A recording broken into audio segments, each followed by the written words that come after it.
Hey folks, welcome back to my channel here at Coco, Lencho, Japan. I'm gonna get some more material here for the camper van setup that I'm working on right here. I've been working on it throughout this weekend, but while I'm driving, I want to talk about this particular article right here from Rick's Modus, and it talks about the hollowing out the scourge of Japan's empty houses. As I'm driving, I'm just going to talk about it a little bit.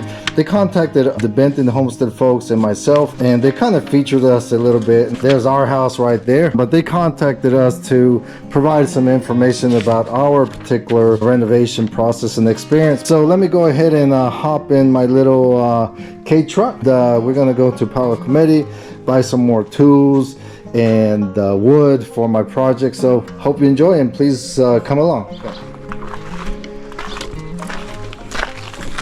All right, time to go, and hopefully it does not get too noisy here. My apologies if it does. All right folks, let's go. I'm gonna go down to Power Committee again, and while I'm at it, I'll go ahead and talk about this article. Can you see my garden? Yeah, it's gotten a little bit out of control. Look at that. Lesson learned for next year. Yeah, spread it out, but this year all I had was really time to do this area. So I have a whole bunch of tomatoes and cucumbers, okra and pepper, cilantro, strawberries and tomatillo, all in that little spot. Oh well, next year we'll do better. And then right here, that right there in front of us, that's going to be my next project. That's going to be another raised garden.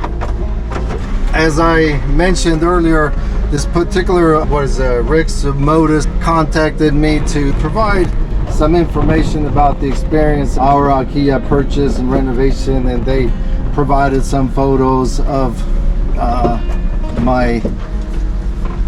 our house, and they also provided some photos and links to the Benton Homestead folks.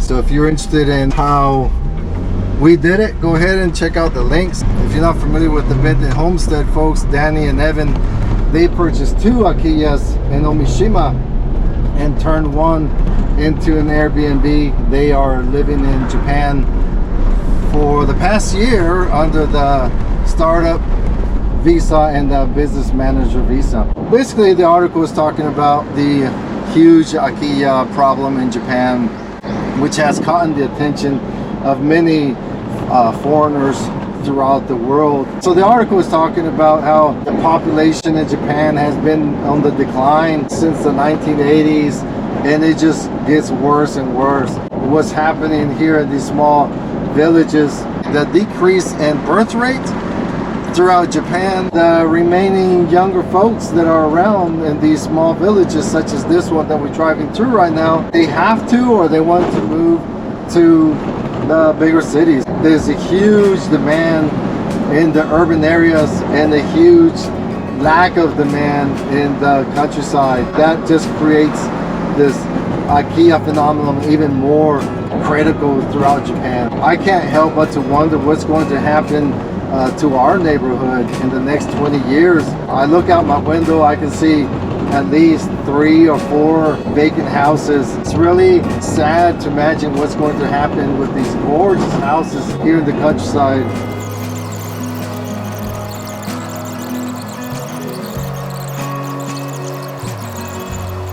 The article talks about how there are at least 9 million vacant houses, Akiyas, throughout Japan. Alright folks, I'm going to go ahead and provide the link, so hopefully you check it out, read the article in its entirety. Please check out the Benton Homestead folks.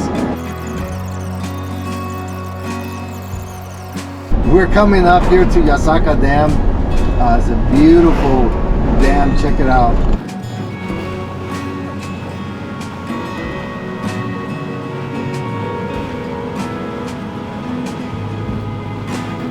Every time I take this route to go to the store, I realize how lucky I am and why I love the countryside so much. As we go over, you have this, that view over there in front of us. Who wants to live here?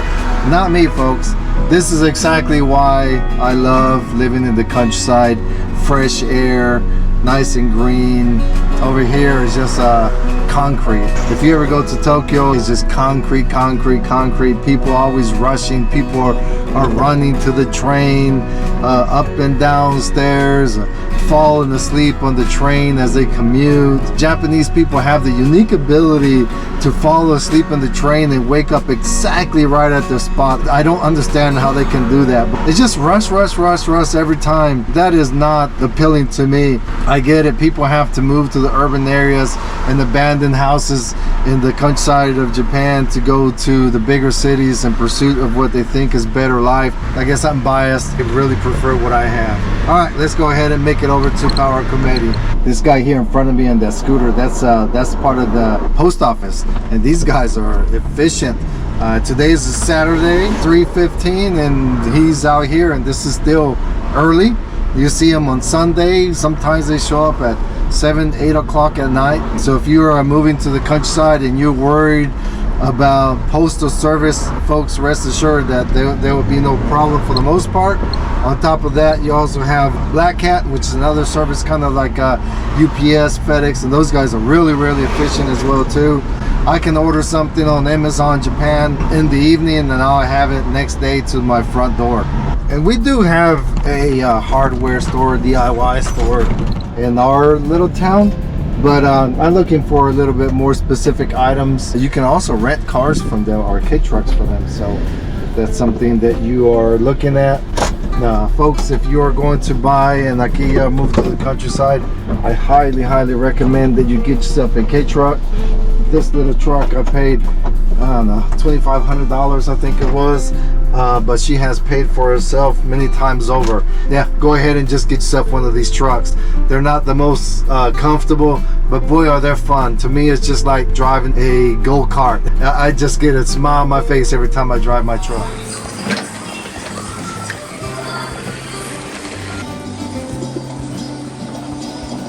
Yeah, I'm gonna need some wood glue.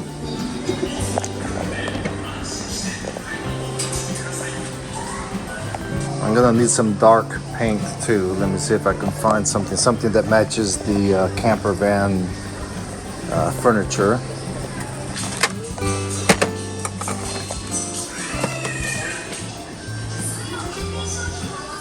When you're not sure what you're reading, you pull out the Google Translate.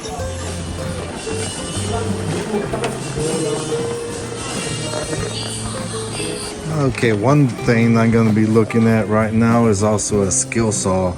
So here in a few minutes I'm probably going to get someone's attention so I can go ahead and get one. I've really been needing and wanting a Makita in particular. They are proud of the prices for sure, but they seem to be very good, reliable tools.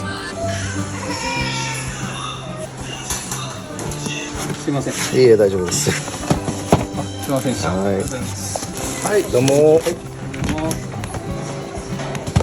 he just helped me out with this skill saw right here. I was debating between this one or that one. This one's a little bit smaller.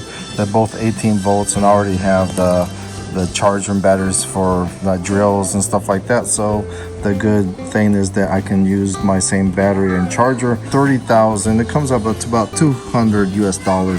Quite expensive, but again, good tools. Now I'm gonna look for some drill bits.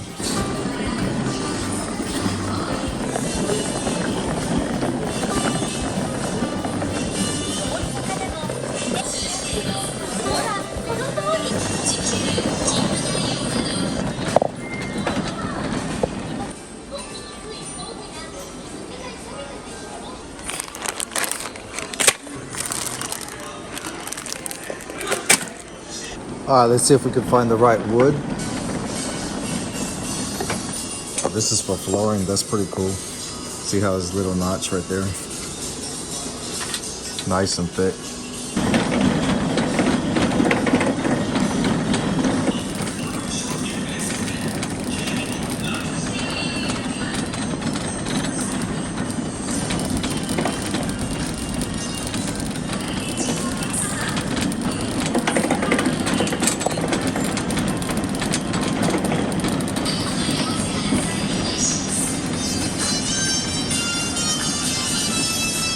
All right, folks, thanks for coming along. So that was our little shopping trip to Power Committee as we get some material for the camper vans we can set up for our next trip. And then again, you know, check out that article. Please read it through.